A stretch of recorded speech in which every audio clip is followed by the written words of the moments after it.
So we will go ahead and get started. It's nice to see all of you. Welcome to this kind of drizzly dark morning. Not my favorite, but there you go. I also, before we get going, I just wanted to say it was really nice to be with so many of you last week at the CAPMA Summit. It was great conversations and great energy, and just the virtual meetings are great because it reduces transportation time, but I really do miss seeing people in person, so that was a treat.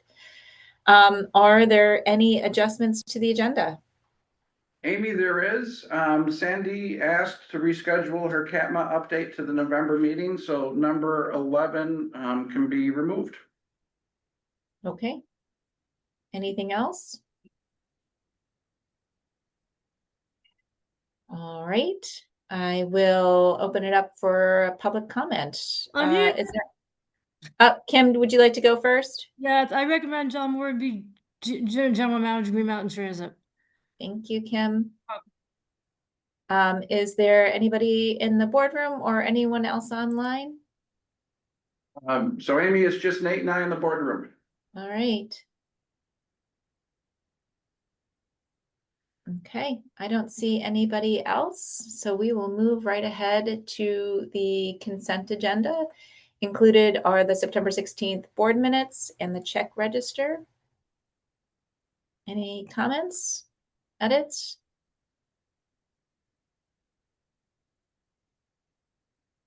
I will entertain a motion to approve. Move to approve. All right, thank you, Chapin. Do I have a second? Second. Thank you. Ooh, there was like three of you, but I saw Paul's hand first, so I'm going with it. Any additional conversation, discussion? All those in favor, please say aye. Aye. Aye. Any opposed? Abstentions?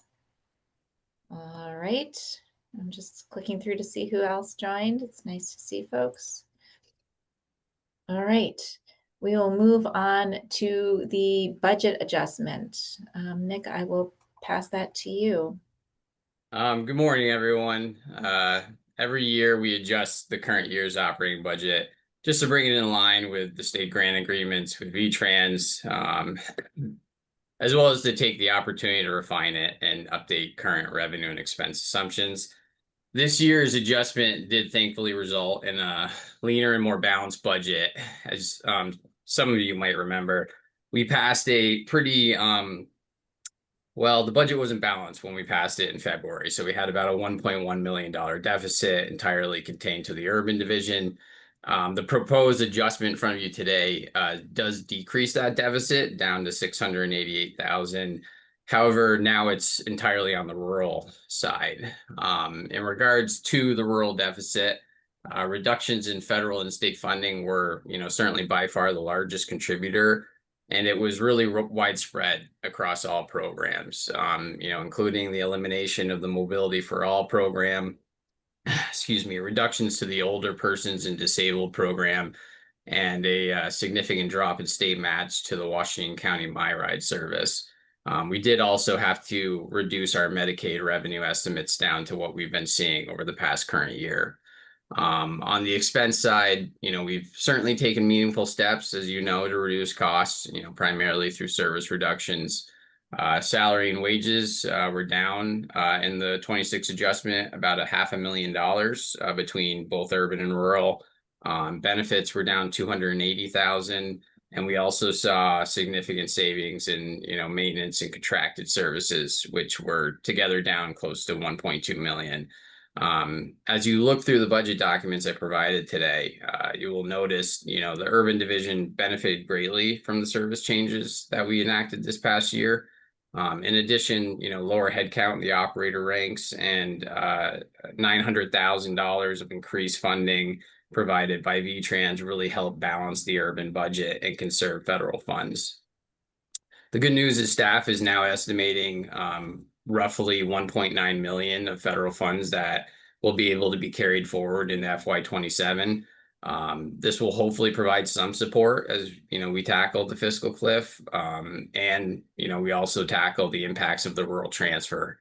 The rural division, however, is now, facing the same structural funding challenges as the urban division. We're in active discussions with VTrans about, mid-year support, and we'll also look to use portions of the rural fund balance, if necessary, to close that funding gap. Looking forward, this adjustment does bring, the budget in line with available funding and staff's cost assumptions, but as we always do, we will continue to monitor the budget closely for variances, and we'll bring forth any future budget adjustments if necessary. The Finance Committee did vote, to recommend approval of the FY26 budget adjustment to the Board of Commissioners at their October 9th meeting, and I did attach the draft minutes from that meeting to my budget document. I believe my budget documents start on page 11 in your packet, and includes my memo to you folks, as well as my memo to the Finance Committee and my full presentation. So as a result, staff is requesting that the board approve the proposed FY26 adjusted operating budget totaling 29.16 million, and I'm happy to answer any questions that you have. Thanks. And Nick, I appreciate the actually 3 different ways you presented this in the materials, the read ahead. It's great for people who engage with material in different ways. So I appreciate that. Paul, I just want to ask you, do you want to give any highlights? I know we have the minutes, but are there any other highlights from the Finance Committee that you want to bring forward? I don't think so. I think Nick really encapsulated everything. I think just remind the board that this is a one-time looking good budget, and we're looking forward to some negative numbers for FY27. So that budget we'll be putting that together in the next couple of months, so we'll get a chance to take a look at that. But we're still not out of the woods as far as the fiscal cliff is concerned. Nick and staff did a great job of putting this adjustment together, and it's a good adjustment. Okay. Questions?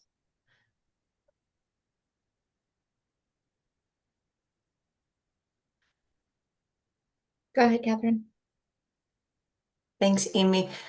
Nick, it was kind of mentioned in a couple of different places, but I was wondering if you could give us kind of the net highlight of the cost savings of reducing the taxi service in Franklin Grand Isle, because that seems like a good success story that should be highlighted a bit. Yeah, so so we had, I think, close to $300,000 in the budget between Medicaid and E&D for taxi service originally when we passed the first 26 budget. I'd have to go back and look at my notes, but I believe that's roughly what it was. And of course, we stopped using taxis in FGI. The problem was when I went to do the adjustment, I saw that the payroll numbers jumped about 6,000 hours because, obviously we're doing those rides in-house. So it added to the salary and wages. So I don't know if we saved a ton of money because we probably had to I think we added some full-time positions up there. So between the benefit and the wages, but the reality is we're providing a better product, and it's, it's a win. Even if it costs a little bit more money, and it's a win. So yeah, happy that we did that. And I have a second question, if I may. I noted in the memo and realized it's probably way too soon to have the rural transfer in January as part of this budget. Is there a time frame where this board would be looking at a revised budget that takes that into account, or is this the last planned revision? So we may do another adjustment for 26, given that RCT will take on St. Albans plant, or they're planning to take it on in January. For 27, I have been talking to Clayton. I'm very seriously considering just bringing forward an urban budget. So we'll have more discussions about that. I have run the numbers on some initial urban only, and it's pretty bad. So just because we have we have staff that shares costs on the rural side, and you know, there's an admin contribution that the rural side makes. And so it gets, well, you folks will see it soon enough, but it's yeah, it's pretty painful. Chapin and then Paul. Thanks. Just following up on that line, I did at the CAPMA Summit have a chance to talk to some reps from VTrans, and I'm really pleased with how our organization has worked with our various partners to effectuate this shift in responsibilities and who is operating transit in what regions. And it was heartening to hear that it seemed, from what I understood, that VTrans understands the kind of financial risk that the organization is taking to undergo this transition. And I am hopeful that we will be able to productively work together to solve this urban budget if the transfers proceed. And one of the things I'd welcome, Clayton and Nick, is just as soon as we can get that urban budget out, it will help facilitate those conversations with our partners. Thank you. I appreciate that, Chapin. Go ahead, Paul. Paul on the move. I realize the question is probably premature, but Nick or Paul from the Finance Committee, do you want to speak at all to what extent these budget, how the looming fiscal cliff of the urban is being considered in this budget adjustment? Well, we have a balanced budget on the urban side, and the fiscal cliff is primarily on the urban side. So I don't know if necessarily it's being strong. Well, I mean, we did make a lot of service reductions, so and that impacted FY26. So I think that's how it's taken into account in FY26.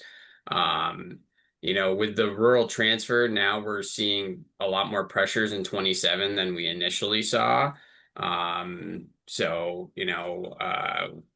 Because the rural transfer, we're thinking that could be $1 million plus of additional costs onto the urban side. And so because that's happening in 27, initially we thought with no rural transfer, we could probably pass through 27 with a little, not too many service reductions, but and make it into 28. But now with the rural transfer, I'm thinking 27 is going to be also a tough year for us.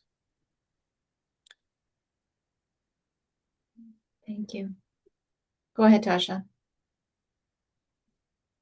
Thanks. And thanks for that, Nick. I guess I'd like to understand the $1 million that you mentioned. That was something that we've recently uncovered that wasn't part of the initial calculations related to the transfer, or I just love to understand how the numbers kind of evolved. Thank you.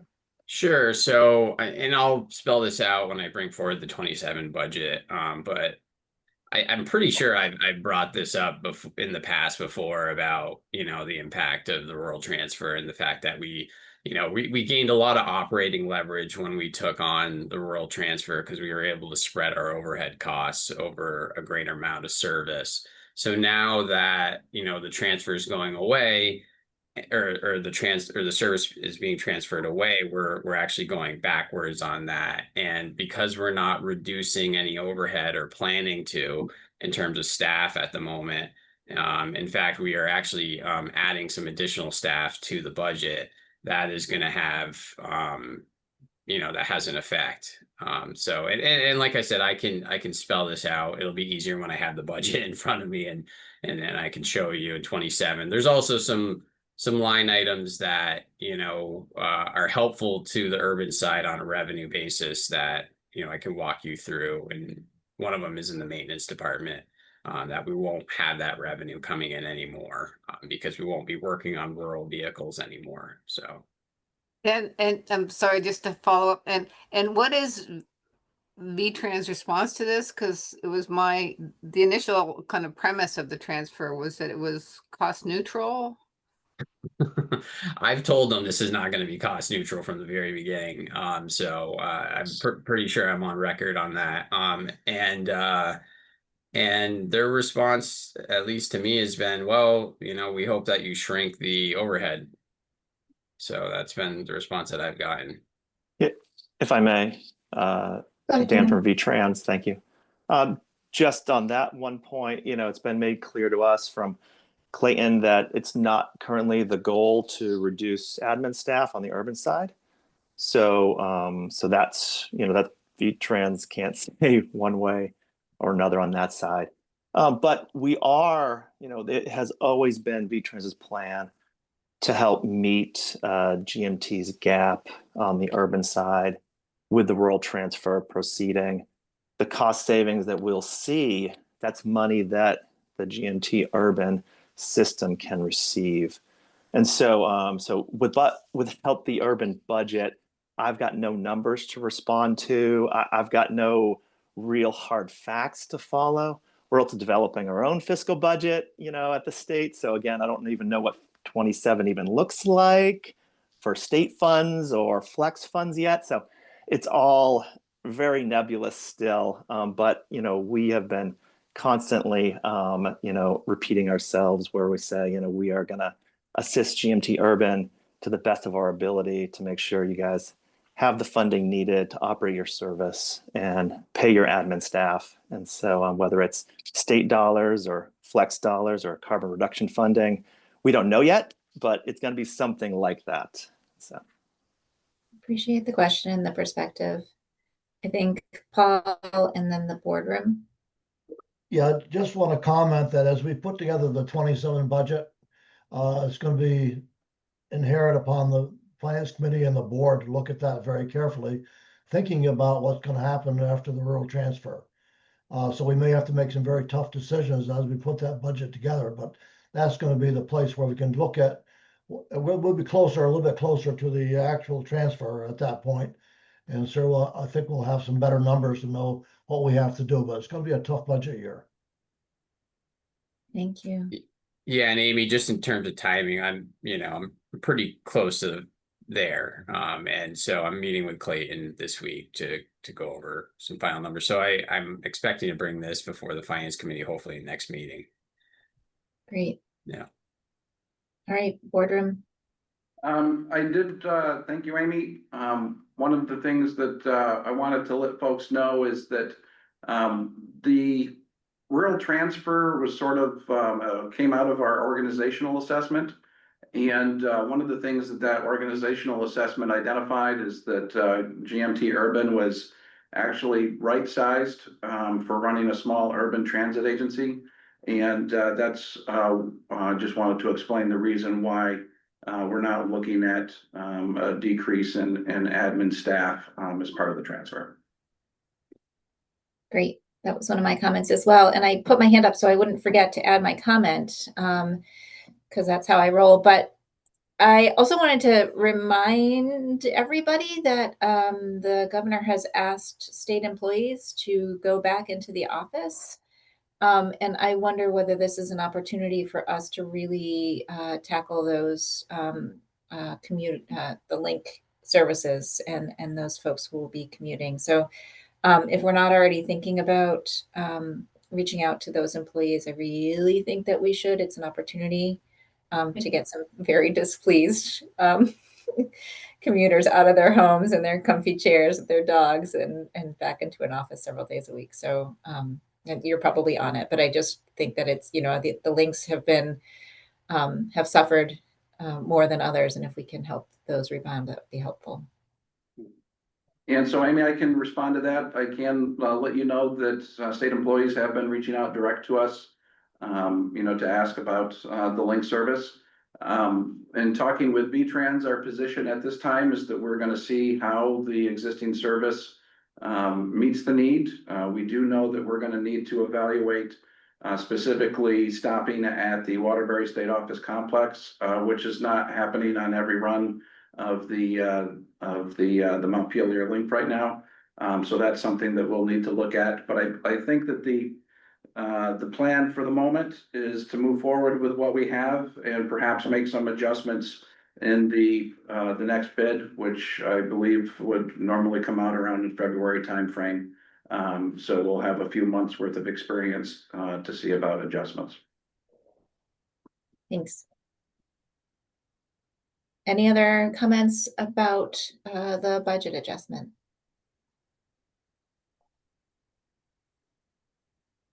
Okay, well, I will entertain a motion to approve.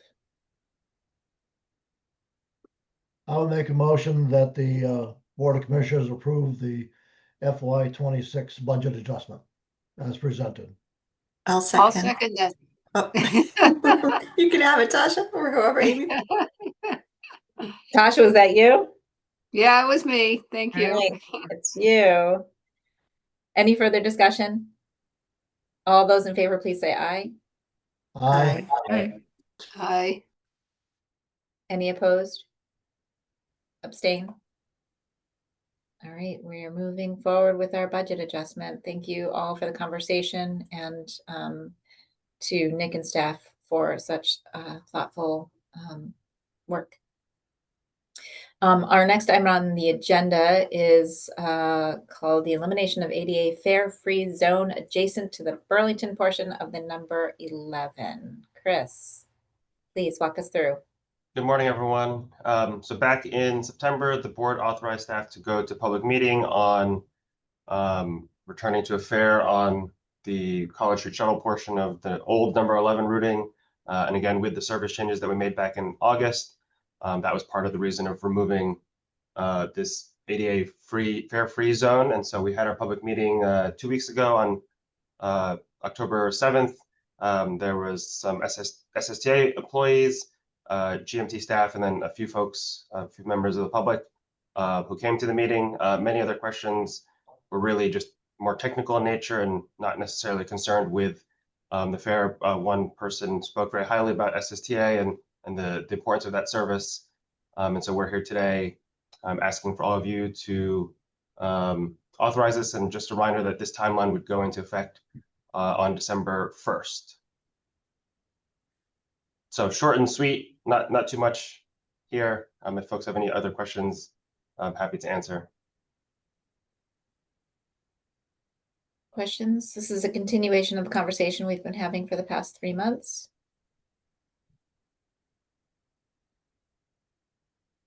Not seeing any. Then I will entertain a motion to approve. There's suggested language in the read ahead if anybody's looking.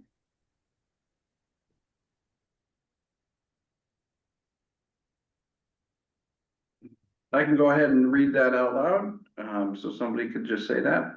I move that GMT, in recognition of the end of fare-free service on the Burlington portion of the number 11 fixed route service, require paratransit fares be collected in the service zone previously exempt from fares beginning December 1st, 2025. Thanks, Clayton. You beat me to it. I will move. I'll second Thank that. you. Thank you. Is that Susan? Yep. Okay, thanks, Chapin. Thanks, Susan. Any further discussion? All those in favor, please say aye. Aye. Hi. Any opposed? Or abstentions? All right. We are moving forward. Thank you for going to the public and for speaking and listening with folks. It's really super important. Moving on, update on fare and service change policy. Chris, this is you as well. Yes, and so hopefully this is relatively short as well. So part of this stems from the triennial that we had a couple months ago.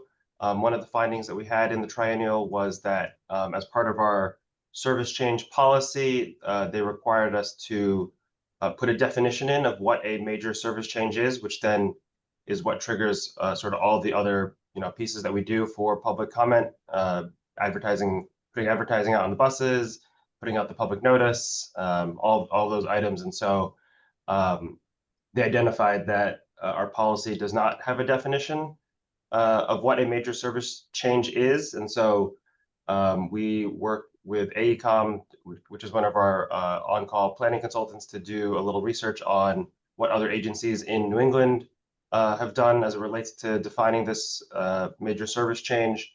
And so they came back with sort of two approaches that one could take. One is that you definitely need to make sure that it's quantifiable. And then from there, you can either look at it, quantify it from either hours of service or miles of service that are being reduced. And so the way that we reworded this policy is to quantify it as, just trying to find it, as including service changes that are greater than 15% of the route revenue hours or 5% system-wide revenue hours would trigger what a major service change is. And so the leadership committee did discuss this at their last meeting. We originally had different, we had higher percentages at that meeting, and from there I suggested sort of a lower threshold, knowing that at any point this policy does state GMT can go through the full public process. And so we just wanted to make sure that these numbers were a little lower, especially when we did some calculations that say if we needed to change service on either the Franklin County Commuter or the Montpelier Link, this would ensure that that threshold is still met, so that we're making sure that we follow the policy and going through the full public comment features. Two other changes after the leadership committee, or that the leadership committee noted that we also changed, was make sure that we change everything that says CCTA to GMT, as the policy is from 2009. And then there was also an ask to just better tie in this policy with our new service planning and implementation process, which is another board policy. And so just making sure that they're tied together, because any new service does require us going through this same public process, but it wasn't connected in the actual policy itself. And so that all of these changes are again related to that triennial. And our hope is that we don't have to use this policy, because we will be working with the leadership committee and the board on the new rule on service prioritization and service guidelines, which would encompass many changes to this updated policy that we're bringing forth today.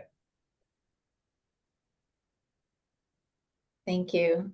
And I just put in the chat where the definition is listed on the packets on the last page, page 57. Go ahead, Paul. Chris, thank you. I'm just curious, you described how the threshold was moved a little bit lower to ensure that the full public process is followed. And I appreciate the transparency and the public input opportunity. What's the flip side of that, though? So, the few minutes ago, there was a conversation of saying, what are we going to do with the back to work for state employees? Does having a low threshold, especially in communities that get limited hours of service, mean that we're not able to respond to changes in the market in the same time frame? Can you walk through what that fundamentally means for us? Yeah. So when we sort of lowered that threshold a little bit, it's still, when we still ran the numbers, that this still allows a lot of operational flexibility, and that's really the goal of this policy, is to make sure that there's still operational flexibility in terms of timing of our schedules, which may or may not add particular hours of service, but it should not hit that sort of 5% of our service hours would be almost, I think, 5,000. Like if we made a bunch of little changes, that'd be about 5,000 hours, which is sort of the approximate hours of service that we changed to the 1 and the 11th in terms of scale. So that's really what that. Okay, but I guess I was looking at what was in the packet in terms of the changes that took place, and one community, I think, reduced from 5 hours to 4 hours of service. And so that's a 20-something% service change in that community. So that 15% can be met pretty quickly in some towns, no? So Paul, the policy is not related to the town by town graphic that was in the read ahead. That was related to the assessment piece. So this is sort of overall at a root level. No, I understand. I'm just saying I was using that as an example of one, a small change in a small community can get 15% of their service hours pretty quickly. Yeah, no, heard. I think, we still want to make sure that even if we are adjusting service, that we are getting that feedback to make sure that it's the right thing that we're doing. So I think still lowering the threshold, but it still allows us that operational flexibility that we're looking for. And also, Paul, I think to help answer the question, is that because of the way we schedule our bids, it's about a 3-month process for us to make some, some significant changes to how we schedule the drivers and the bid routing. And so I just have a hard time imagining a situation where having a public meeting would actually hold up progress. Because the bid process itself, will provide plenty of time for the public meeting.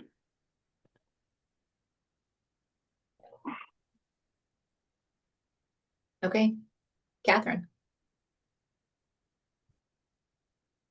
Can you, Paul's question, just maybe want to get a clarification of how the percentages are applied?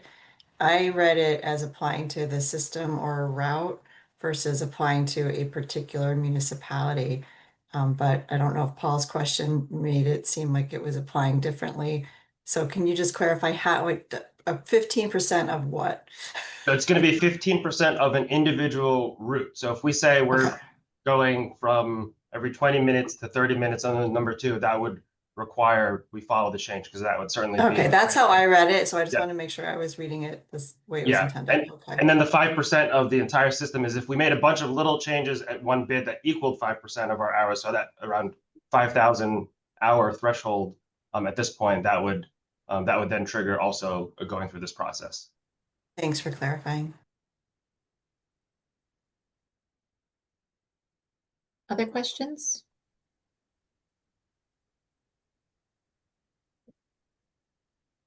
Okay, well then I will entertain a motion to approve, again, listed in the read ahead, if anybody wants to.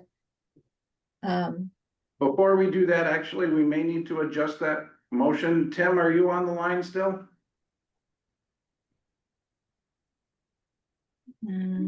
Yes. So Tim, did we hear that our FTA reviewers are done and that now it's FTA Region 1 office that's going to be approving any of our outstanding findings? That's correct. So the reviewers, I did include them in the submission of the update to the plan, policy plan. But we still have the DBE, and they gave us an extension on that until June of next year. So that's separate. But as far as this, I think we're good to go. I have not heard back from the FTA yet. I did hear back from the reviewer, but the FTA hasn't responded back whether or not they were accepting the draft updated policy. I did mention to them that if the board approves it, that we would send them the board approved version. Yeah, thank you, Tim. You're So welcome. that means that I'm just going to make a minor tweak to the possible motion that I had sent out in advance, because it's going to be FTA Region 1 that will be making the decision about whether our policy meets it. So the possible motions that say, I move that we approve the proposed amendments to the fare and service change policy, and that the board chair may, at their discretion, approve additional changes to this policy as requested by FTA Region 1. So that's replacing GMT's triennial reviewer with FTA Region 1. Great, and that reminds me, during the read ahead, it was requested that the board chair, which is me, have some authority to make some approvals in the meantime between board meetings if something pops up that's urgent, correct?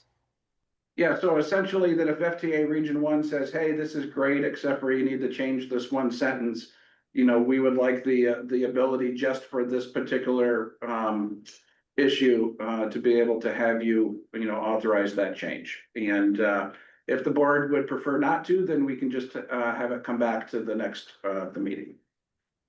Great. Alona?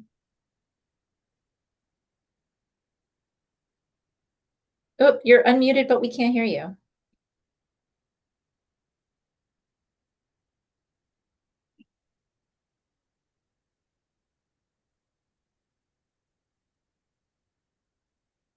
Well, she's unmuting. That's a reasonable flexibility.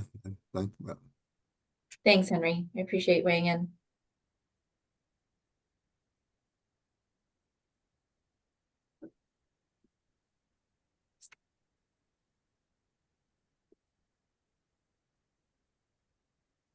There's nothing worse than having technical challenges while you're trying to do something. Oh, I can hear you. No? Yes, I think you should Okay. be able to. Yeah, I'm wondering if you could just add like in substantially the same form.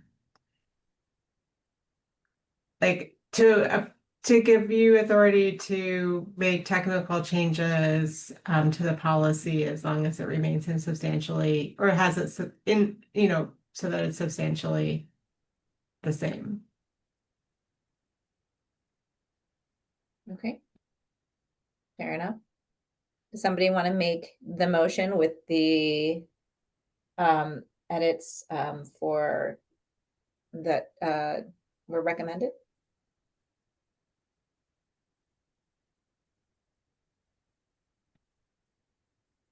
I will make that motion as read by Clayton and with the suggested change at the end. And also with an additional that any changes approved by the chair shall be reported to the board.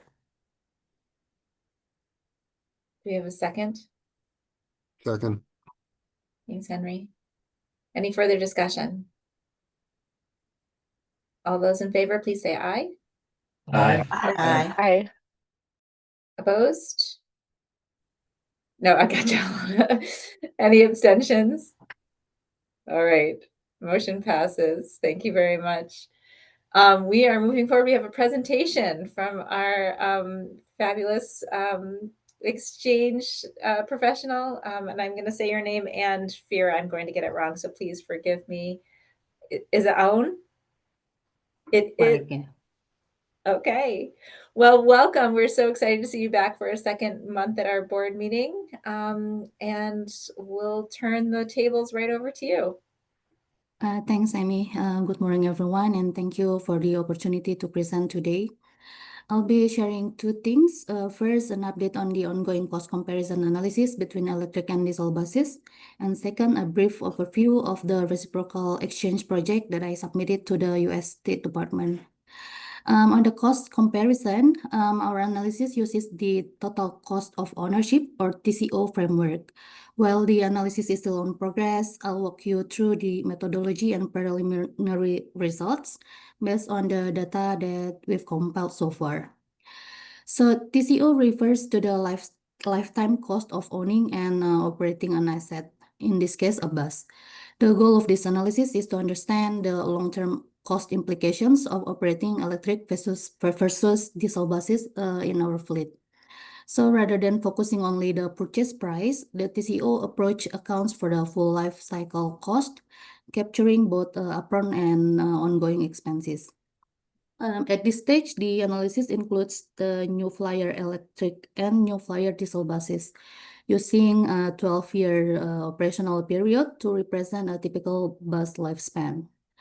The model accounts for 5 major cost categories, which are vehicle purchase, fuel or energy cost, maintenance, infrastructure, and other costs, such as insurance. For now, the depreciation and inflations are not yet modeled, and battery replacement is assumed to be covered under warranty. Here is what we are seeing so far. The TCO of electric buses is currently about 58% higher than diesel, and on per mile basis, that is roughly $30 per mile for electric buses versus $23 per mile for diesel. The main driver of this cost difference is the vehicle purchase price. As you may know, the electric bus costs nearly twice as much as its diesel counterparts, which makes the cost comparison difficult at this stage. However, when we shift focus to operating cost, the picture improves. The operating costs are slightly lower for electric buses, and maintenance costs are significantly lower for electric buses. So while electric buses currently have higher upfront and total cost, their long-term operational advantages are already becoming evident. So in short, the early takeaways are first, the capital cost gap remains the biggest challenge to cost competitiveness, and operational and maintenance saving help offset the gap and point to a positive long-term trend. Please note that these results are still preliminary and will evolve as we refine inputs and incorporate more variables. In summary, while electric buses are not yet cost competitive on a pure financial basis, the direction of change is encouraging. The operational saving, especially the maintenance, show clear potential for future cost efficiency as technology matures and prices declines. That's on the cost analysis, and now I'd like to briefly share about the another initiative I'm developing through the Reciprocal Exchange Project, which builds on what I've learned during my time with GMT. So after spending the past 3 weeks with GMT, I've been truly impressed by how seriously US transit system, especially GMT, manage services for people with disabilities under the ADA framework. I've seen how accessibility is not treated as an afterthought. It's fully integrated into infrastructure design and public engagement. What stood out even more is how inclusive public participation is in the planning process. Meetings are open for public. Community members, including those with disabilities, have real opportunities to shape decisions, from early design concepts to ongoing service evaluations. In contrast, in Indonesia, particularly in Jakarta, we still face major challenges. Public transit coverage is extensive indeed, but accessibility for people with disabilities remains very limited. So beyond the physical barriers, there's also a lack of legal enforcement to ensure participation in transit planning. Public participation typically happens too late, often limited to feedback session after key decisions are already made. The project I'm proposing is called Inclusive Mobility Exchange, Advancing Accessibility and Public Participations. If my proposal gets selected, Jamie will travel to Indonesia next year to share how GMT has been implemented in this area. So the goals are to enhance accessibility in public transit so people with disabilities can travel independently, safely, and with dignity, strengthen public participation in transit planning, and foster collaboration between the US and Indonesian transit agencies to advance accessible mobility practices. The project will focus on 3 activities, which are stakeholder engagement, meeting with Transjakarta, bus operator in Jakarta, the Jakarta Transportation Agency, disability advocacy groups, and mobility experts. And also community engagement and knowledge sharing session where GMT can share best practices on ADA implementation and effective public engagement. So for Indonesia, this project will promote more inclusive, transparent, and responsive transit planning. And ultimately, this initiative aims to help Jakarta move closer to realizing mobility for all, where public transportation is not only available, but also accessible, inclusive, and equitable for every member of the community. So finally, this is my last week with GMT. I want to say thankful. I want to say how thankful I am for the opportunity to spend this past few weeks with all of you. I'm deeply grateful for how welcoming, supportive, and generous everyone has been in sharing your time and knowledge. I've learned so much from GMT's approach to community-centered transit planning, electrification, and accessibility. I'll bring these insights and experiences back to my work in Indonesia. Thank you for hosting me, GMT, and making this fellowship such a valuable and memorable experience. And I'd be happy to take any questions or suggestions. Over to you, Amy. Thank you. And thank you so much. My goodness, I've only gotten to interact with you a couple times, right? A couple meetings, and that went really, really fast. But it sounds like you've added so very much and taken away so much as well. And I'm so glad for that. Does anybody have any questions? Comments? We'll miss you. Thank you, Kim. Welcome to Burlington, Vermont. Anybody else? Amy, I would like to say how appreciative I am of Aoun's time here. I think that she brought a lot of joy to the operation the past few weeks, and really want to thank Connor, Jamie, and Chris, who have done a great job in making sure that Aoun has been able to travel around, see lots of different things while she was here. Spending time with all of our partners. So thank you, VTrans, Dan, for that. And I know the CCRPC, Eliana, and her crew got to spend time with her.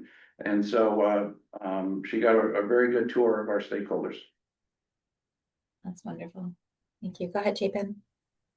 Thank you, Amy, and thank you, Owen. This was really wonderful. I hope you'll have in writing the assessment analysis of the total cost of ownership for electric vehicles versus the diesel. I think that matches kind of where we as a board have been understanding the financial comparisons, but would love to have that in writing. And I think the other piece, probably even more important, is when we're so close to things, we don't necessarily take full stock of our successes.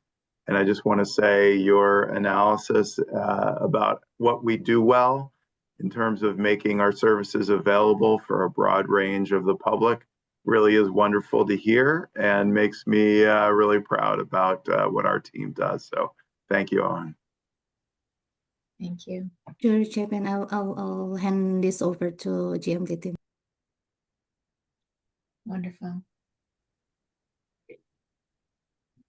Anybody else?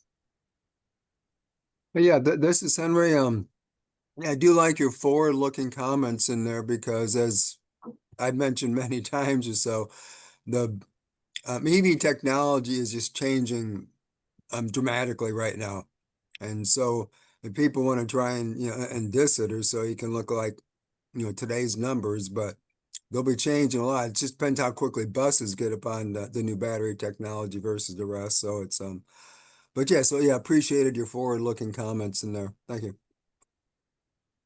Great. Thank you, Henry. All right. We will keep moving on. Again, once again, thank you. And we're so glad to have been able to host you and benefit from your ideas and expertise and analysis. And look forward to continued reciprocity with sending Jamie, which would be amazing. So fingers crossed. Moving forward, our next item is number 9, service distributions after modifications. Clayton. Thank you, Amy. And so the last year we've been on a pretty incredible journey. We have started in December with changes to some weekend service in the Jeffersonville commuter. Then in March with changes to link service. In June with changes to the summer and weekend schedules. And then this past August, changes to the Milton commuter, the 90, the St. Albans link, the number 1 and the number 11. And so this puts us in a position where we can take a pause and look at how this has changed service distribution across our members. And so I'm going to share my screen and we'll take a look at.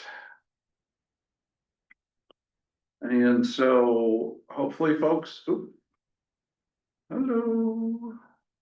And hopefully folks can see that. I'm going to zoom in. And so I want to start off actually looking at the bottom line. And so over the past year, we've reduced our service as defined by the number of hours that we're doing by 16%. And so that reflects the overall system reduction. And then when you look up above, you can see where each community aligns with that.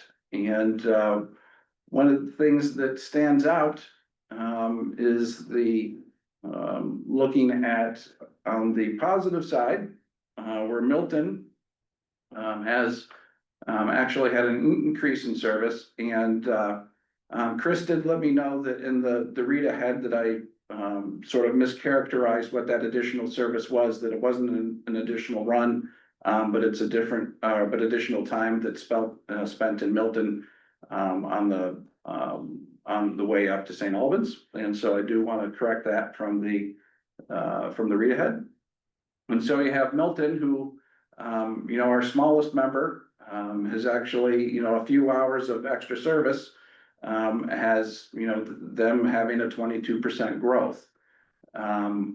Meanwhile, on the other end, you have Williston, and my apologies, Amy, to your community that over the past year has seen a 41% reduction. This largely because of the changes in the number one, going from 20-minute service to 30-minute service, and the elimination of the connection from the 10 that used to connect Essex Junction, the town of Essex and Williston.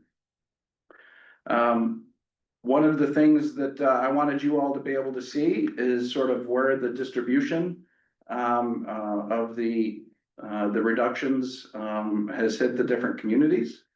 The good news for communities that had a smaller reduction than 16% is that they maintain more service. The bad news is that the cost of Williston service reduction is now going to be distributed across, or I should say all of the service reductions, the cost of all of the service reductions are now going to be distributed across members again. And so what this means is that we will see fixed route assessments, going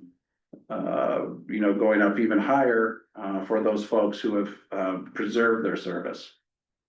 One of the things that I know that we're going to need to, and I'm going to stop sharing so that I can see you all again. And this chart is in the read ahead. One of the things that we're going to need to figure out is, oh, sorry. I meant to change another thing and I accidentally stopped the recording. One of the things that we're going to need to figure out is how we're going to handle Williston's assessment. Simply because, moving forward with charging Williston the same assessment for a 41% reduction is obviously not something that I'm going to feel comfortable with. And so Paul and Amy, I know that I'll probably be asking for a meeting with the two of you in the coming weeks so that we can figure out how we want to move forward with that. So I wanted to give you all space to kind of look at this, ask any questions that you may have, and then have a discussion.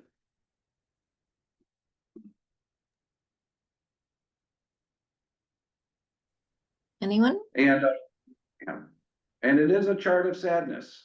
So I understand if people aren't jumping up and down and wanting to talk about it, because this does reflect less service.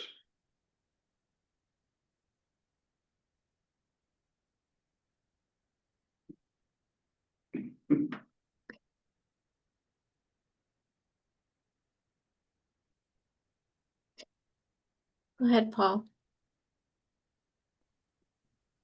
I appreciate the transparency in the subject. I wonder if percentages is the most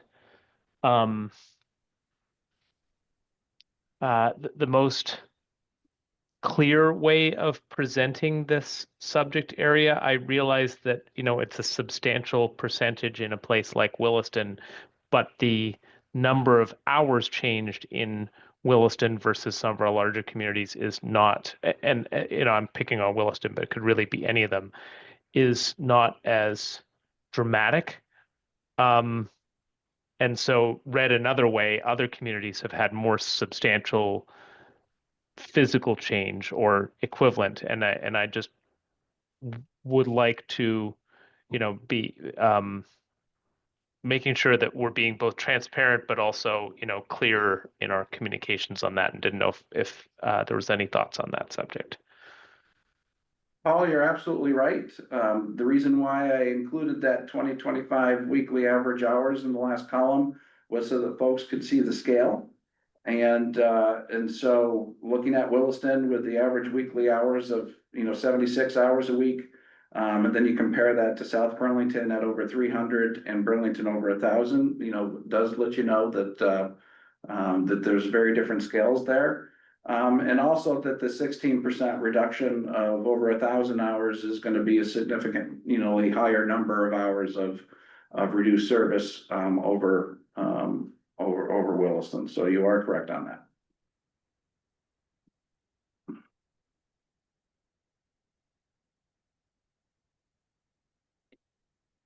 Other questions, comments? You know, I feel like Williston really has lost quite a lot. And I'm wondering, I really appreciate some of the work around optimization that we've done in Winooski and South Burlington, and do hope that as we continue to go forward, we could look at optimization in Williston also, whether we increase or decrease, maybe neutrally, but if there's ways that we could better serve the community, I want to keep putting that out there. Perhaps not the place for it, but yeah, go ahead, Charlene. I want to mirror Paul's thoughts that I really appreciate the transparency here. I've been watching the reduction on the bus myself, and I know that the changes have actually impacted my ability to ride the bus. So I'm happy with the transparency, but I'm going to mirror what Amy said too, that I really hope that we can fix this without just decreasing Williston service in the long run, like figure out how to make it better. It was my idea that we move Walmart closer to the road because it's really far away, and I'm irritated by that. Charlene did remind me that that was probably not likely, but that was my solution. It's because Walmart's too far off. It's too far away. Ilona, and then Susan.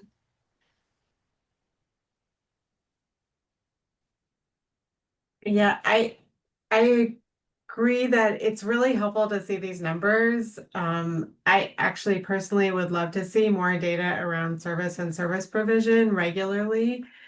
I don't think that this tells a really good story for our customers or for our communities about what has happened over the last year as GMT has struggled with budget issues, to provide better service, even though service was getting cut. And I think that has been successful in some places and has not yet occurred in other places. And so I think it would be great to see a set of numbers that got at that intention in the service cuts or service rearrangements, which has occurred, that this doesn't really touch on. So it doesn't talk about the quality of the service, it just talks about the hours of service. And I think that has, I would completely agree that Williston is served very differently than other communities in terms of where the service goes and the frequency. In addition to being less service hours. So I'm not, I think it's more coincidental that, or it may not be coincidental that, the number of hours and the service, because I don't know, across each of the communities what this means. Beyond that, there is a lot of buses going through to varying degrees across our communities. I don't know if that was clear. I think we're looking at different statistics, and I don't know if this statistic, as people are looking, I think what you're saying, Clayton, is that there is going to be an increase in costs, but it's not clear that those increase in costs are tied to better service or worse service. If we look at this, we're saying, you know what, we're going to pay more for a lot less, is how I read this chart. From as not knowing what has been happening at GMT.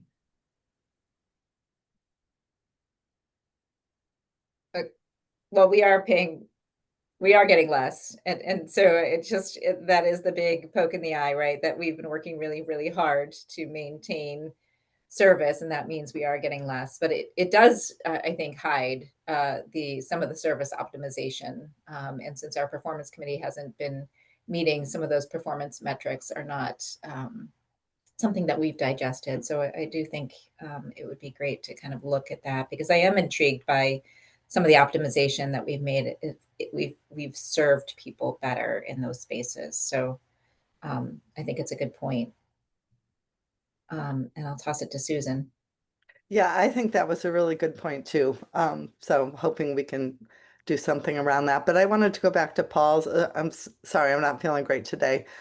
So I might not sound too good, but I just wanted to go back to Paul's point and ask him, are you suggesting, Paul, that it might be helpful to include the before December 2024 hours in a chart like this? I guess, I guess it depends on who the audience is, but for us, what I was looking for, thanks for your question, Susan. What I was looking for was the actual hours changed, because a percentage can be such a radical thing in a small community and a small thing in a big community. So that's for the board. For the public, I think it's a question. This is a really hard to get to, but it is, absolutely it is a reduction, and it's a large reduction percentage wise in many communities.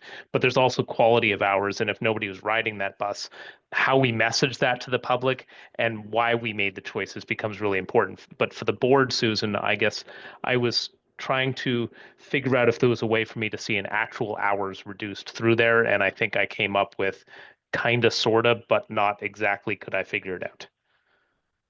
But I think the total hours is important relative to the total reduction is important relative to the total hours from the December 2024. So I'm just agreeing that I think maybe a little bit more, so we're not just looking at the percentages, would be helpful in looking at that chart. I also am not sure who the audience is for this. Great. Before I go to Paul, Clayton, do you have any response or? I'll do after Paul's. Okay, thanks. Go ahead, Paul. I think our planning staff has been really tied up with lots of other issues, and I'm hoping that they can kind of spring free now and take a look at optimization. I think there are probably some opportunities. We're looking are we provide the best service to meet the working hours at UVM and the hospital, as an example.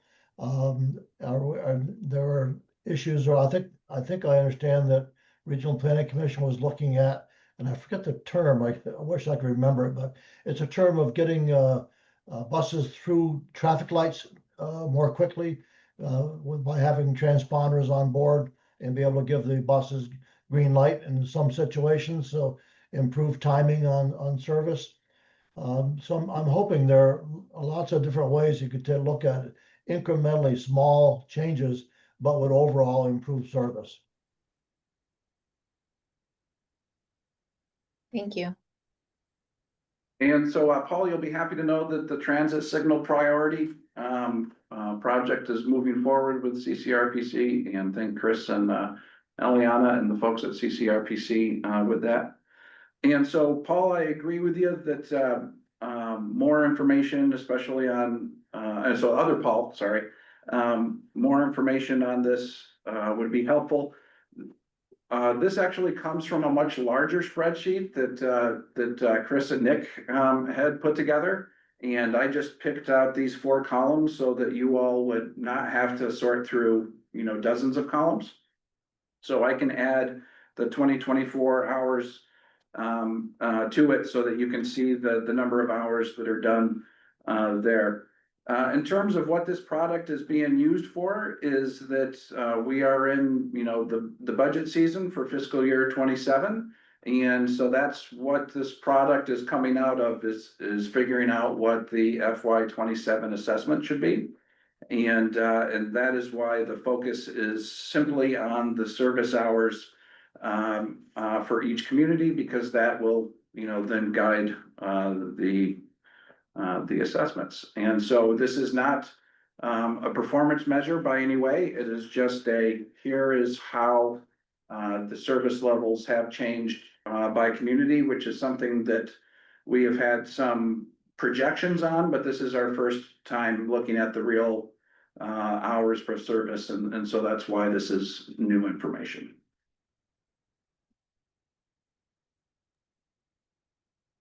Great. All of that is helpful. And I think the conversation just pokes at the fact that we do really need to kind of look at our performance metrics and feel connected to those. So we can, I really love the idea that the planning department has sprung free of its work, and that made me think that how beautiful that would be if I sprung free from my work as well. And anyway, pondering out loud. Any other conversations, questions, comments about what we're looking at as we move forward with assessments for our municipalities?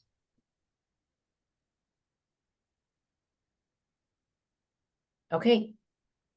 Then we will toss it back to the boardroom because we have Nate. Nate, is this your first Urban Operators quarterly update? Is this the first of the quarter? I mean, the first time? Yes. Welcome. Yep. I'm very Yeah, excited thank to add this to the agenda. So I'll pass it to you. Thank you. I'll keep it brief because I know there's a lot to go over with more important items here. We don't really have an update from the union per se, as more we have an ask from the union. This ties in with the discussion with the budget early on.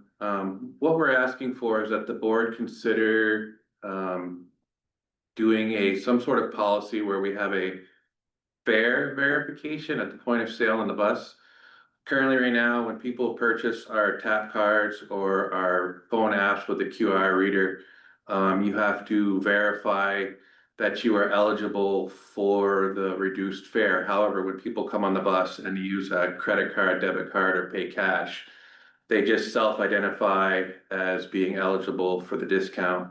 And most times it's fairly obvious why they're eligible for the discount, but there are many cases where it is difficult to determine whether or not the individual at the fare box is eligible for the reduced fare. So we feel there are large sums of money, lost revenue, if you will, at the point of sale that we're not collecting, that we should be collecting. And so an army of men and women roll out the door every day and they want another tool in their toolbox to perform their job that gives us the ability to collect the correct fare. So that's all we're asking for. So I'm just putting it out there so that it becomes something that's on the radar for the board to consider. And I would entertain having future discussions about this, but this is something that we feel very strongly about. That's pretty much sums it up. Thank you, Nate. Great, thank you. Thumbs up from Chapin. Question from Paul. Oh, you're muted, Paul. Okay, I thought Chapin was up. Nate, just a question for you. Are we having any issues with people riding without paying? Are they just getting on and rather than have any kind of trouble, they're just allowed to ride? You know how prevalent that might be? No, it's as far as people not paying, those issues are rather minimal. But it's more or less, if pick any driver out of the pool that you want, and they will tell you that the majority of the riders just come on. If they're paying cash, they pay $1, no questions asked. And we can't say for certain whether or not they're eligible for the reduced fare or not. But it can be possible that everybody that gets on the bus is eligible for the reduced fare. So for example, when a person comes to the office here or goes to the kiosk and asks to purchase a tap card, those are pre-programmed, and we can't change the setting at the fare box when those are purchased at the kiosk. So when they tap it, if it's set for a reduced fare, we can't alter that at the fare box. But when a person comes to the fare box and they're paying cash and they pay just $1, we don't really have any type of method in place to determine whether or not they're really eligible. They self-identify as being eligible for the reduced fare, so we take it. But the problem we're finding with it, Paul, is that it's almost 99% of the people who come on the bus are paying $1, and it's just not possible. It's not possible that everybody is eligible for the reduced fare. So we're asking that the board come up with a method that would say or show that they are eligible, whether it be the issuance of a card or whatever. But we're asking for something to show that, yes, this person is in fact eligible for the reduced fare, so we do in fact accept the $1. But if in the absence of that identification, then we should expect those customers to be paying the $2 we know we're losing revenue. We know for certain. We can't prove it because we don't have access to that kind of data. But we know for certain that we are losing untold sums of money each and every day. Great. Paul, I'm going to just jump in before you go and just ask that some of this we should be able to kind of look a little bit at data. So, for example, we might be able to look at the number of people paying with cash, credit card, and their tap card, right? So the folks with the tap card, we can automatically, those folks have purchased, you know, every time they come on the bus, they're already using a set fare, sorry. So it would be great to see some data to kind of look at along with this conversation. And I'll toss it to Paul. I mean, it really sounds like an administrative issue, and you know, I don't know technically what could be done, but I would think that staff could take a look at that and see, is there anything that we could use as an identifier? Anyway, I'm not going to project to what could be done, but it seems though administration could look at this and find a way so this doesn't happen, or at least happens less. Well, I'll add that when Clayton went to Minnesota this summer, one of the things that he brought back in his report was the other systems that other transit agencies do to provide reduced fare to individuals, from coming in and doing an assessment with the organization and various other options. And so we're doing kind of self-report, and I think the question is that system serving us? And I guess beginning to look at some of the data, understanding how many people are paying $1 versus $2 is a good place to start to understand what we might need to do to, if it's something that we need to change, and what we might want to do about that. Go ahead, Paul. Without getting into specific solutions, and I appreciate, Amy, the reminder that Clayton brought back some ideas. I think given the first part of our conversation of where we're coming, this is a really important thing for us to demonstrate that we are aware of. We just got a preliminary analysis that it is highly likely that not all the rules are being followed with this, and given our fiscal financial future, I think it's really important that we show up at our end on this and try to tackle this subject. Thanks.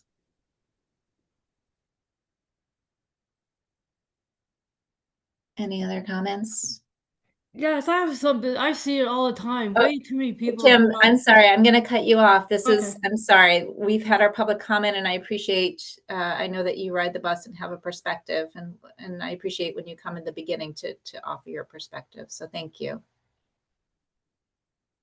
I think, Paul, is your hand up again? Okay. I think, we'll start with some data to better inform. And I just want to make sure that as we go forward, that we'll keep data as much centered at this discussion. Does that seem fair? Okay. Nate, thanks for bringing it up. And Thank you. We'll go forward. Any other questions for Nate?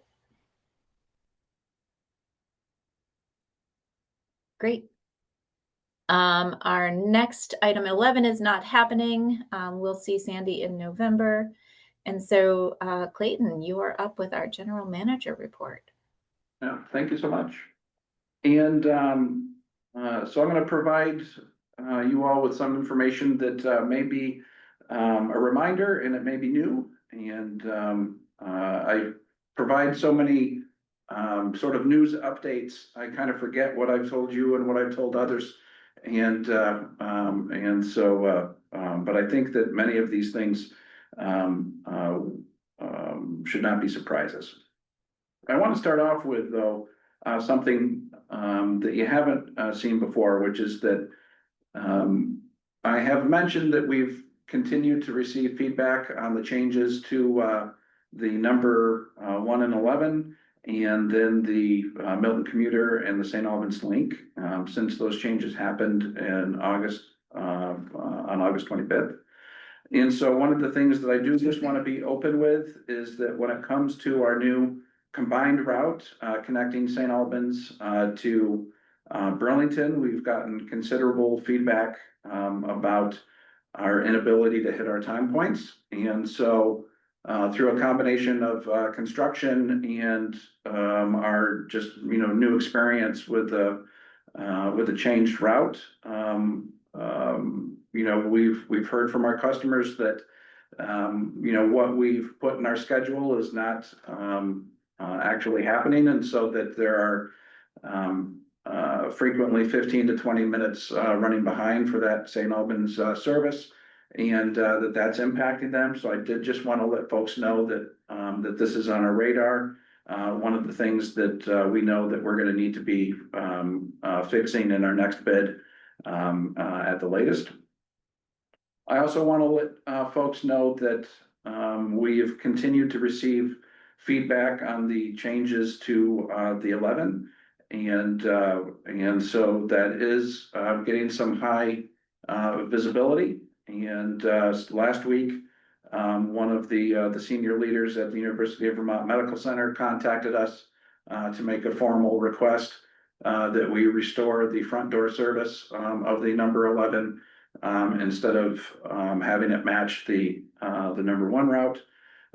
We also, because of, feedback, that the city of Burlington had been receiving, Chapin and I met with, Mayor Mulvaney Stanek, yesterday, on this issue. And so I just want to make sure that you all know that, that we are getting feedback on these changes.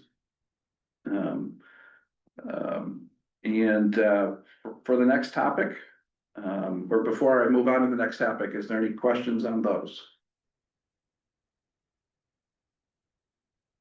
Okay. Hang on, Susan has a question. Okay. Yeah, Clayton, I was just wondering if you could expand on other feedback about those routes that you're receiving besides the front door service at the UV. Sure. Yep. And so we have received feedback, from a small number of folks at the bottom of College Street about the difficulty, with, getting to Main Street, from that route change. We had some folks that were, living in apartments along College Street, that have some, difficulty with mobility, that were expressing concerns there. I will say that we've also received, positive feedback. And one of the things that we have to identify is that, for the number 11 not stopping at the front of the hospital, that benefits everybody that's not going to the hospital, because pulling in and out of, the hospital, takes a long time. And so that means that it slows down,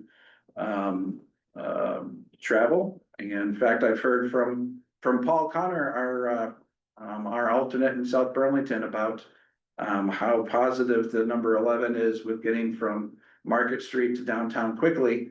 Because it doesn't, it follows that number 1 route and, doesn't pull into the hospital. So that makes it very quick. So that's certainly one of the balancing acts that we're looking at. And then I will leave it to Chris and, Jamie, if there's any other, commentary about the 11 that, we've heard of. I do know that when the change first went into effect, we received feedback from folks saying, you're not serving the airport. And, most of those folks who are contacting us were contacting us not because they were personally impacted, but just they philosophically felt that, us not serving the airport was, a bad idea.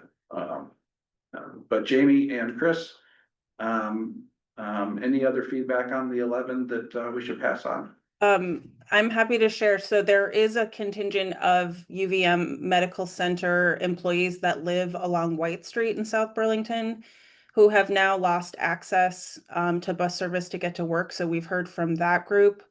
And then I presented the changes at the South Burlington Senior Center, and I have an upcoming presentation to Allard Square. Both groups have expressed that the seniors living on Market Street are also having a hard time getting to the hospital. So they don't like having to go into Burlington to transfer to the Essex to go back up. So those are the other two groups that we've heard some feedback from. Thank you.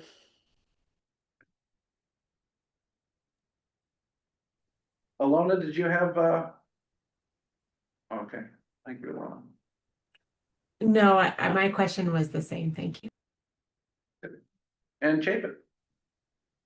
Thanks, Clayton, for those updates. I think, Amy, I've very much appreciated your tongue-in-cheek comments about moving buildings. And fundamentally, this really gets to zoning and land use.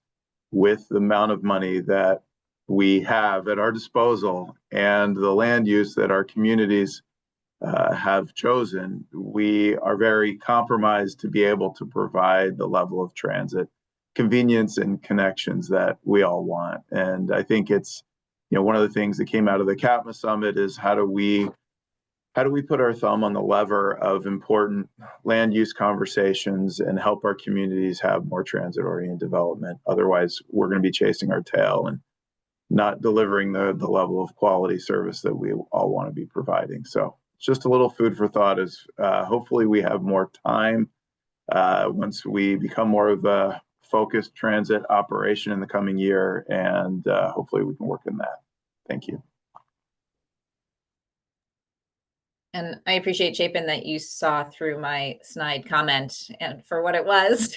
I often find, I don't know off the top of my head where the bus goes to UVM MC, but are there, in conversations with the high level official, are there opportunities to encourage employees to enter in a door more accessible by the bus route rather than tucked very far in? So anyway, it's a give and take, and I appreciate the conversation, and I'm glad that folks are giving feedback because that continues to help us optimize services. Go ahead, Andrea. Yeah, I think we should be taking the feedback we're getting really seriously. I also would love to see, when we have a couple months of data on what ridership looks like on this combined 1 and 11 route. I would just love to sort of be able to balance, are we getting gains on people finding these combined routes easier to navigate and ride compared to people who are sort of losing service?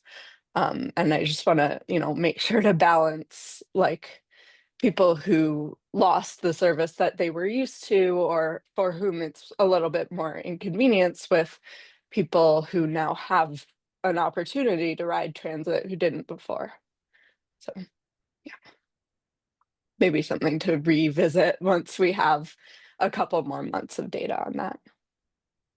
And I do know that Chris has been looking specifically at, the data along this route to see, how it compares to previous time, but I'm not sure that his work is ready for prime time.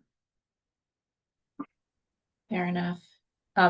And while I'm sitting in the seat, I'm just going to lob out one more thing, Chris, while I have your ear, and that's the link that goes from Milton area up to St. Albans has an optional stop in Georgia at the Georgia Park and Ride, but you can't start your trip there. And I'm curious whether people are opting for that or it's an option to start a ride there. So I'm just going to put it out there. We can talk about it more, but it's been on my mind. I wanted to put it out there. So neither here nor there. Sorry.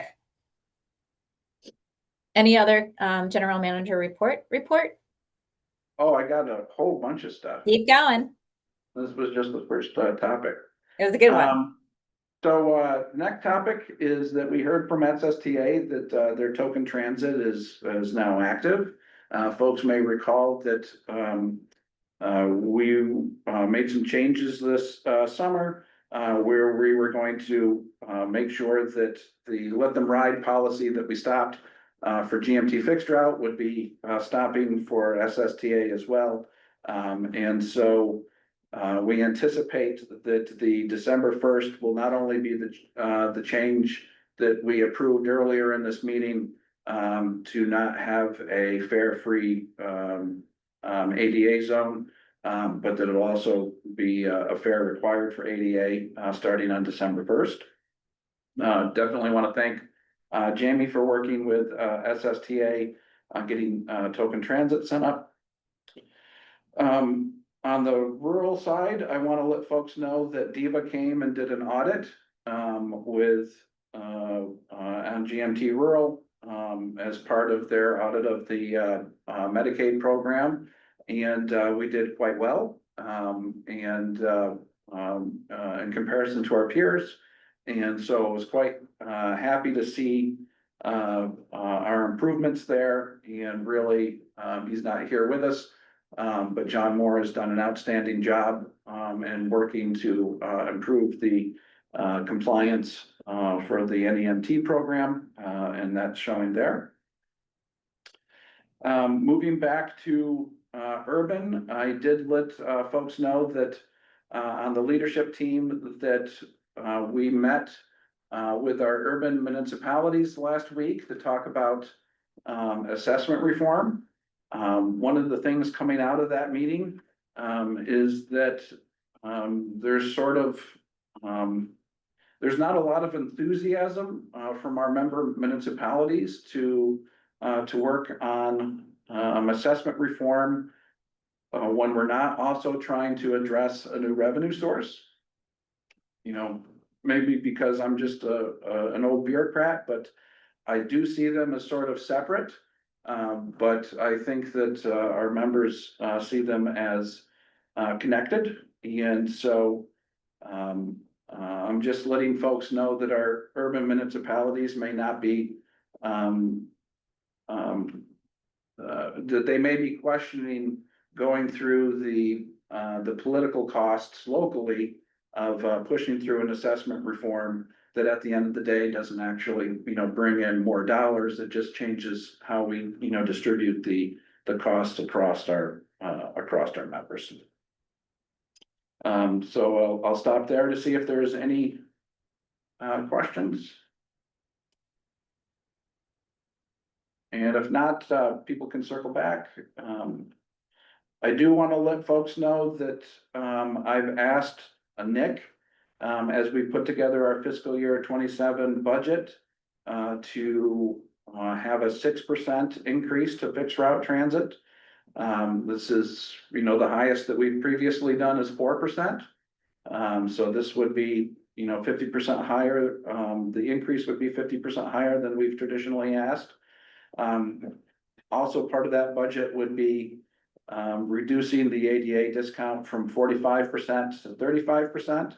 Part of that is to pay for us to provide some of that additional service that Amy alluded to earlier in the meeting, so that we can make sure that the folks that are using our ADA service are both qualified and that they have opportunities to see how fixed route service could be able to help them. One of the reasons why I'm asking for this large increase, even though we've had some more positive financial news, is that some of that positive financial news is putting an increased pressure on local match, and so therefore it would be helpful for us to be able to bring down local match. And as you heard from Nick earlier,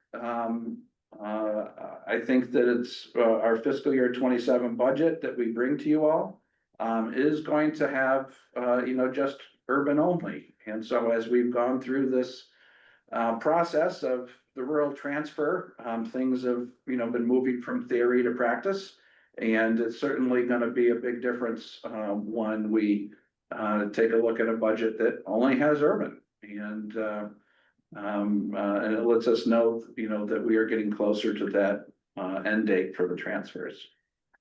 And then I do want to let folks know that Nate and I talked last week, and that we think that Veterans Day would be a good day for our next cookout at GMT headquarters. And so he and I will be cooking on the 11th. And I would encourage any board members who happen to be in the area and would like to stop by for a burger, to come have one. And Nate and I do a great work together on cooking. And I'm going to turn it over to Susan in just a second, but my last item is that I will be on vacation next week, except for during Monday's leadership meeting. And that's the report. And Susan. Yeah, thank you for that, Clayton. I just had a question about, next steps, what they are regarding the assessment reform. And I was also wondering how the municipalities are reacting to the plan to increase their assessments to 6%. So I can tell you that I haven't gotten a lot of response from them yet. So I've been happy that, nobody is yet in fist pounding mode, but I suspect that when they get their assessments and see the actual, dollar amounts, that may change.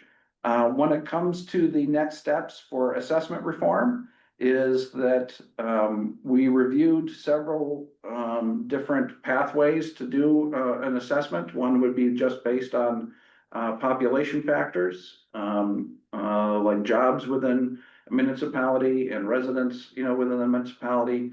And then another pathway would be taking those and adding boardings and alightings in each community. This is something that we would need to have our automated passenger counters that we're in the process of getting added to some of our buses in order for us to do that. So I would suspect in 2 to 3 weeks, we will be giving the municipalities hey, if we go down either of these pathways, this is what our guess is on what your assessment would be. And I suspect that that may also trigger fields either in support of change or opposed to change, depending on how those real world numbers look.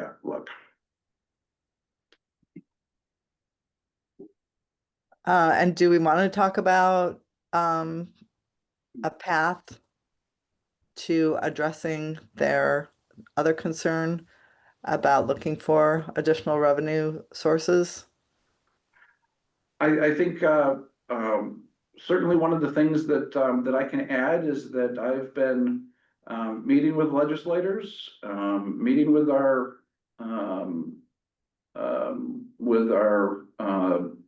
lobbyists, the Necrason Group, trying to find a pathway to new, revenue.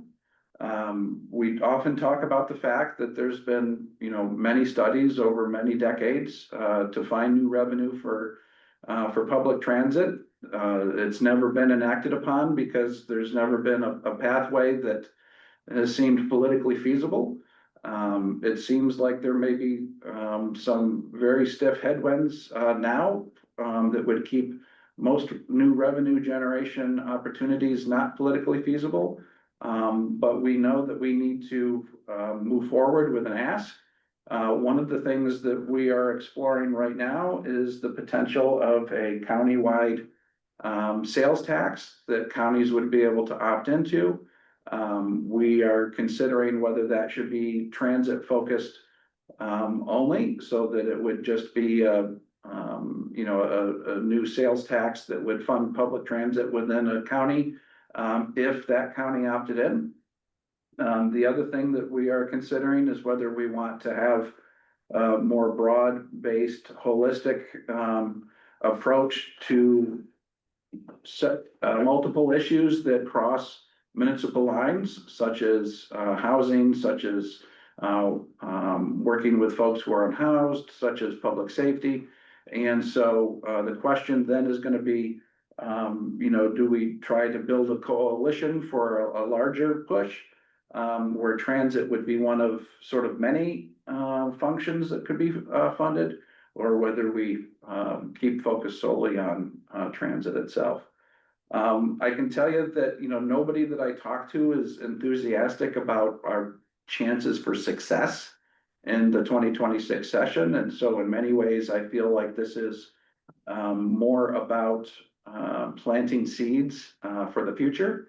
But I'm also notoriously bad at predicting the future. And so I'm hoping that by saying that there's no way we'll have a new revenue source, that I'll get to be proven wrong. Great, thank you.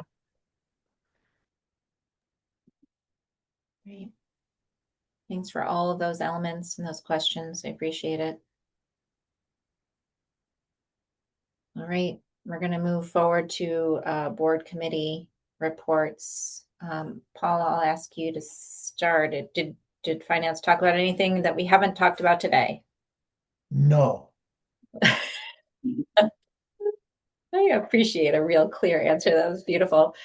Leadership committee is talking about a lot of different things as we move forward and become a changing organization. There's a lot of pieces to talk about. So we did talk about this definition of major service, which we talked about, and service planning prioritization, which is how do we figure out going forward, what's our vision? How do we make changes and match those against those values in that vision? And so we are just in the beginning of that, but that will come back every time as we work forward.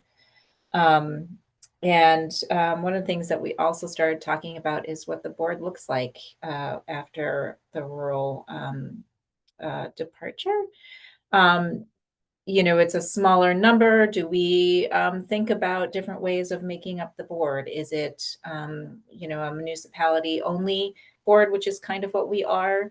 Do we look at points of view and fill seats based on points of view? Or do we have municipalities with additional positions for elected officials or knowledge experts? Content expert is the word I was looking for. So lots of different ways to think about it, but it is valuable to think about. So that conversation is moving forward. And then I'm trying to think what else we talked about. We entered into conversations. It is time for us to do our formal 360 review of our general manager. We've done a couple brief kind of forays into that with a board evaluation not too long ago. And then, of course, the organizational assessment had an element of how's Clayton doing? But we will be pursuing a 360 review and looking at contract and all of those pieces. And I think that's everything. Did I miss anything? Leadership folks? Okay. Your update reminded me of a couple things that I could throw out there. Amy, if you don't mind me adding to my general manager's report. Thank you for reminding me about the engagement survey. And so I have received from Jason and Stephen just the raw bar charts where with the data, not any of the narrative comments yet, but overall, I think that we're going to find that there's some changes since the last time we did the engagement, but nothing too startling. So we should have those by the next board meeting to share. Speaking of the FGI transition, it's just a couple months away. And so it just like it's hitting me that Bob and Catherine, you've got November and December with us. And so things are gonna change for the board. And like I said, we're moving from theory to practice, and it's gonna be hard to see folks that we've worked with move along. But I'm also bringing it up because we anticipate sometime in December that we'll be having an FGI, shindig. I'm imagining that we'll do that jointly with RCT, and so it would be great, Bob and Catherine, if you were able to attend when that happens. Amy, I have some good news. We were talking about at the leadership committee different board structures, and for $29.95 a month, we can get a ChatGPT Pro account that I think could just basically run GMT for us. And I'm already willing to report to my computer overlord, and I think that this will work out well. You know, on that point, one of the things as I'm learning about ChatGPT, I'm learning that it has a very big environmental impact. It is not necessarily kind to our environment. So on that piece alone, since we're talking about, you know, E versus diesel and cost and environment and all that kind of stuff, I'm going to just say no to that on environmental principles altogether. Excellent. We can stop right there. Okay, good. It's also not good at facts. That's another issue with ChatGPT. It seems like America in general is not good at facts right now, so I think that is us perfectly. Okay, so to keep in line with facts and the environment, no ChatGPT running the organization. It will not replace either general management or the board. I'm in denial about Bob and Catherine leaving and have told them that their historical perspective and their content expertise and their just kindness and humanity are not allowed to leave the board. So we will figure something out. The new board will contain Bob and Catherine in perpetuity. Go ahead, Paul. I'm just fooling around now. We should probably finish. I'm sorry, I'm just curious as to whether Bob and Catherine will have any role in the new rural alignment. Maybe. Regional planning commissions are barred from holding a voting board seat in the RCT structure, so RPCs are invited to have a non-voting participant. I would be certainly curious getting an occasional report from you guys. Happy to visit. All right, I'll toss it to commissioner comments. I suppose now would have been the appropriate time for me to talk about that Georgia stop, but I got excited. Anybody else? It's important to speak when it's in your mind, otherwise you'll if you're like me, you'll forget. Yeah, I am like you, or maybe even worse. Go ahead, Andrea. Yeah, I just wanted to say it was great to see a lot of people in person at the CATMA conference last week, and it was a good sort of renewal of like, maybe optimism is the right word for just conversations around transit and transit-oriented development. As you could probably hear, I'm a little bit congested, but yeah, great to see everyone. I do want to warn folks that one of the things that I've heard from both board members and staff is that one of the hopes is after the rural transfer is potentially we'll start board meetings in person again. And with everybody, you know, coming from the local area, even though we know, Amy, that for you traveling out of the local area for your job may be harder, but so Andrea, I think that people would love to see more of each other in person, both staff and board members. So maybe that's something that we'll move towards next year. I would actually be on board with that. Excuse the pun. All right. Seeing no other comments, I will entertain a motion to adjourn. A motion to adjourn. Thank you, Bethany. And Bethany, thank you for being our Essex Junction alternate. Yes, it's great making sure that all the municipalities are represented. It's wonderful to have you here, Bethany. Was Catherine going to second that motion? She was. Yes. Yes, I thought so. Any further discussion? All those in favor, please say aye. Aye. Aye. All right. I assume that was unanimous. It was wonderful to see you all. Have a lovely Tuesday, and we'll see you soon. Have a safe trip back home. That new girl came. Thank you, you too.